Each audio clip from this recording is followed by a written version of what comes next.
Now, I don't like to get the phrase statement win out too frequently, but I just don't think there's any doubt about the fact that Liverpool's 2-0 victory over Bournemouth today definitely fits within that category. I mean, we all knew coming into this that this was going to be a difficult test for Liverpool, didn't we? Bournemouth having an absolutely phenomenal season and getting great results and doing really well in terms of the Premier League standings. But I think I was even kind of higher on how good Bournemouth are than most people because, as you know from watching this channel, I'm big on keeping an eye on the underlying numbers. And when you look at those, actually, Bournemouth are perhaps doing better than people even would know about. I mean, they kind of rank third in terms of the underlying numbers, in terms of expected goals for and against, just behind Arsenal in this Premier League season, so should arguably be a little bit higher up the table. And, beyond that, of course, we also know what their results have been like this season in terms of, obviously, they've beaten Manchester City at home, they've beaten Arsenal at home, they've also beaten Nottingham Forest, which was only last week, and they destroyed them 5-0. So that's a Nottingham Forest side who we know how good they are from Liverpool coming up against them recently as well, and they don't concede many, they don't give up many chances, and Bournemouth just swatted them aside. So I was kind of nervous for Liverpool kind of coming into this game. I thought it was a really difficult one, and so for that reason, really, it feels absolutely massive for them to have won it, but also I think to have deserved it. In terms of the level of performance, I think Liverpool, it wasn't a smash and grab by any means. I think they fully deserved to win this game 2-0. I mean, I'll start with the first half, really, which is the element of the game that makes me most feel that Liverpool were deserving. I thought, got a few comments at full time saying that maybe Liverpool didn't dominate this part of the game, or it was a little bit closer than maybe you feel. But I think sometimes you got to kind of strip the emotion out of the game, and there were a couple of moments where Bournemouth maybe threatened to break through, but in reality, I thought this was one of the best first half performances we've seen under Arne Slot. I mean, there've been some slow starts in games, but this was not the case at all. I thought Liverpool were kind of all over Bournemouth in this first half, barring those couple of moments, really, and the numbers kind of bear that out. Obviously, getting the penalty, that adds a little bit to your XG tally. It's around kind of 0.78 XG, but strip that out, and Liverpool still get 1.14 non-penalty expected goals in that first half. So they were getting decent shots, decent opportunities.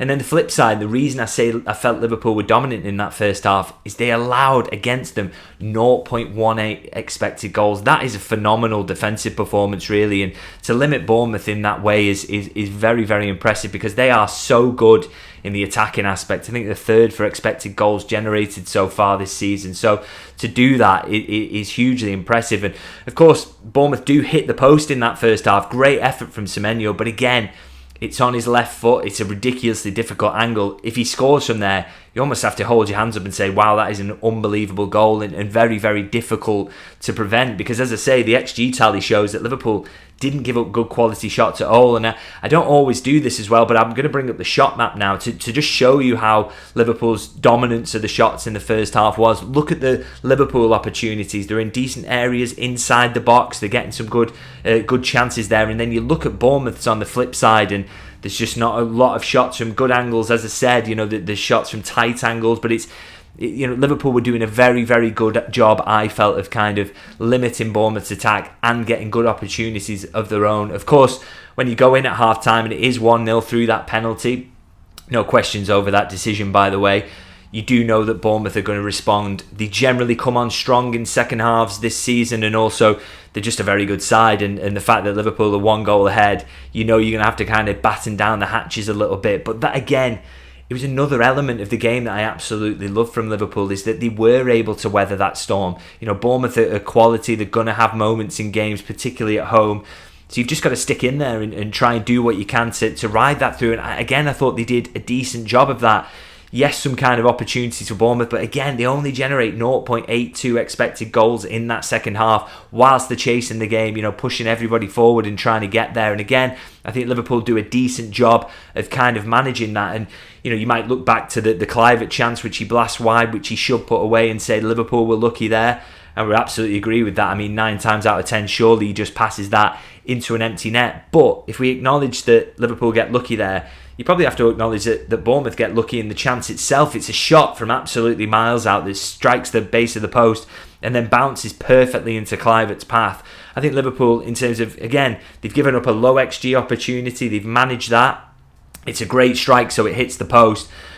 But, you know, it would have been a bit unlucky if that then lands to Kluivert to tap it in, and so that he missed that. I think you earn your luck really through that, in terms of if you're not giving up high XG opportunities regularly, then sometimes those little moments will go for you. So again, like I say, they really stuck in there and did the job defensively that they had to do. And then, of course, it's all about then in those moments, can you get your own moments on the break, and can you take it through the quality that you've got? And Liverpool absolutely do that. That Mo Salah second goal just kills the game, and it's just a perfect away performance, isn't it? Dominate the first half, get yourselves in front, weather the storm a little bit, get your goal on the counter, 2-0. Absolutely happy with that. And as I say, I feel like Liverpool overall will come away and feel like they deserve that. I mean, the underlying numbers from the entire game, I think, reflect that as well. 1 expected goal for Bournemouth, 2.66 for Liverpool, 14 shots for Bournemouth, 19 for Liverpool, and the shots on target count, 3 for Bournemouth and 7 for Liverpool. So pretty good underlying numbers, and underlying numbers that you wouldn't say it's a travesty that Liverpool have come away with a 2-0 win at all. In fact, as I say, I think they fully deserved that result, and definitely deserved to win the game. And of course, the context of that now is huge, in that they're 9 clear at the top of the Premier League. They've got Arsenal, they know who the closest rivals. They've got Manchester City at the Emirates tomorrow. So it's a massive result, and I think particularly as well, because coming into this period, it was always marked out, wasn't it, by Arsenal supporters in particular, would always tell you on social media, this is the period Liverpool were going to get tested, having to go to Nottingham Forest, having to go to Brentford, having to go to Bournemouth, and they got wins from 2 of those, a draw from the other, and they just look like a very, very good side to me. They look like the best side in the division at the moment, and beyond that, they've also got a massive lead. So as I say, this felt like a massive win, a statement win for Liverpool, and it just keeps them going into yet more tests that they've got coming up. They're in an absolutely phenomenal position, and again, they deserve this win. They deserve to be where they are, and it's all just coming together for Arne Slot and his side, isn't it, at the moment? Now, I'm going to go into a few individual performances as I usually do, and I have to start with the guy who wins the match in Mohamed Salah. I mean, I've said this so many times, I've spoken about him so many times, that we've just no more superlatives really to describe his performances. I think the only way really that you can discuss Mo Salah anymore is to talk about the records that he keeps breaking on a weekly basis. I mean, he's moved up now into 6th in the all-time scorers list in Premier League history, jumping ahead of Lampard. He's also now 5 times got to 20 Premier League goals in a season, which is just, for a guy who came in as a winger who was thought was kind of a bit, bitty in his plays, maybe not prolific. I mean, it's just absolutely outrageous. No one saw this coming. And I say 5 times he's got to that 20 goal mark. The only people who've matched that, or the only other player who's matched that, is Thierry Henry. He also got 5. And then 3 players have surpassed it. Harry Kane got 6. Sergio Aguero got 6. And Alan Shearer got 7. So that's the kind of company he's in. But I think outside of that, they're just the sheer numbers of the goals he scores, and the frequency with which he scores them. His ability to deliver in big moments is absolutely unbelievable and unparalleled, really. I mean, even among some of those players, he's a far better big game player or big moments player. And there's a couple of big, this is not the biggest game, but big moments for him here.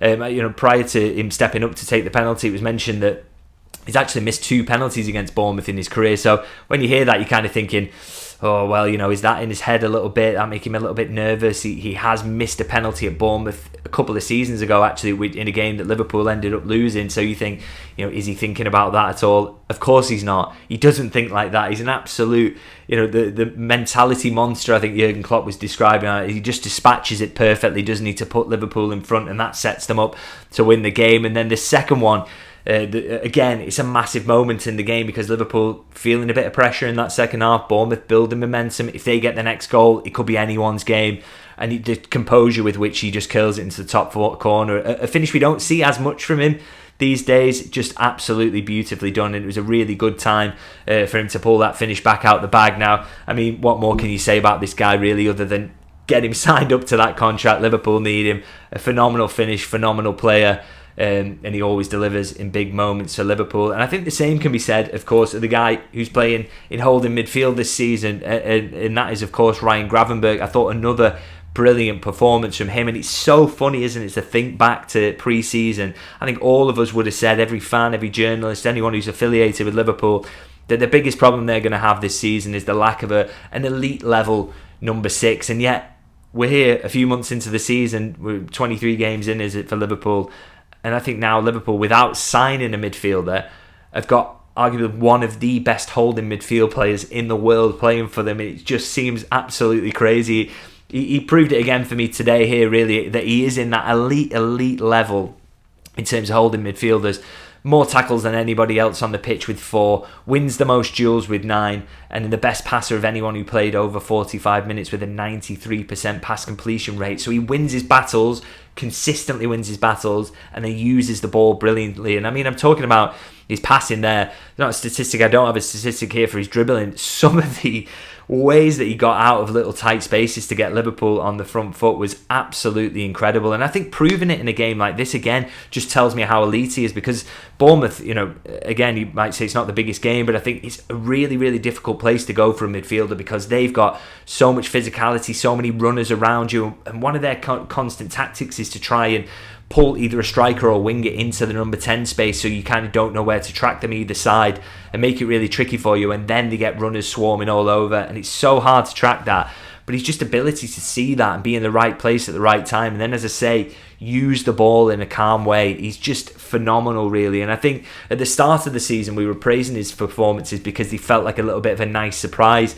I think now we've got to the point where we should be praising them because it is genuine world-class level for me that he is performing at. And as I say, he proved that today with his performance. He was just absolutely outrageous in there, and against a team who can make it so difficult for a holding midfielder. So yeah, a real joy to watch him play football today. And I want to wrap up the individual performances by talking about the guy in goal as well, Alisson Becker. I thought, it's interesting, there's been a bit of discussion about him since he came back from his injury, feeling that he maybe had a bit of a dip in performance and maybe shouldn't have took the shirt back off Quaveen Kelleher quite as quickly as he did. It's worth saying, sometimes for goalkeepers, you just go through runs where the ball ends up in the back of the net. There's a couple of goals he's conceded. There've been little deflections. I'm thinking against Fulham. There've been other moments where the ball's got a little nick on its way through, and you can't really blame him for that. But I think over the last couple of weeks, we have also been seeing that those saves that kind of make you jump out your seat or take a big gasp are kind of coming back. Those amazing saves that he makes, we're starting to see those kind of creep back in, and there's a couple of those today, really good stops. I mean, he makes 4 saves in the game, prevents 0.75 expected goals on target, so that's pretty good. And then he saves one, a kind of reflex save right at the end of the game from Semenyo, right down low to his right. Brilliant reflex save. Again, if Bournemouth scoring that, could make the last 5 minutes or so really nervy for Liverpool. But they've got a world-class keeper, a guy who, when he's at his peak, and I think he's returned into that peak form, is one of the best in the world, isn't he? So, if not the best in the world for me, to be honest. And so great to see that kind of quality saves from him again. Fully deserved his clean sheet.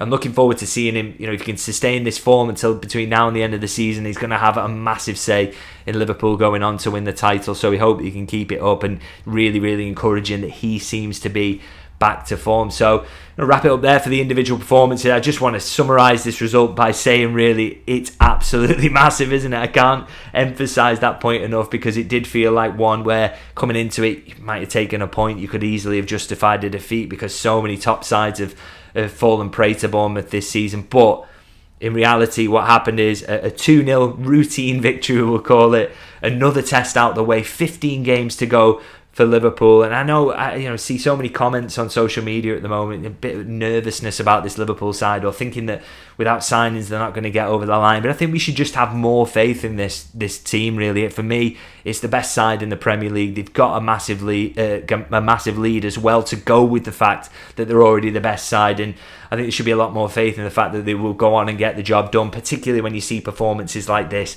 The real balance of kind of dominance, but also the ability to weather storms, great mentality, great physicality to battle as well. They've just got absolutely everything you need to go on and win the Premier League, and I really do think that they are going to. Now, do let me know in the comments what you think on that, what you thought of the performance today, and how you think Liverpool is shaping up, and how do you think that Arsenal City game is going to go tomorrow. It'd be great if some more dropped up points for Arsenal there, wouldn't it? That would really help Liverpool out. And of course, I'm going to ask if you can like and subscribe. Always massively appreciate that. But I'm going to wrap it up there, and I'll see you guys very soon.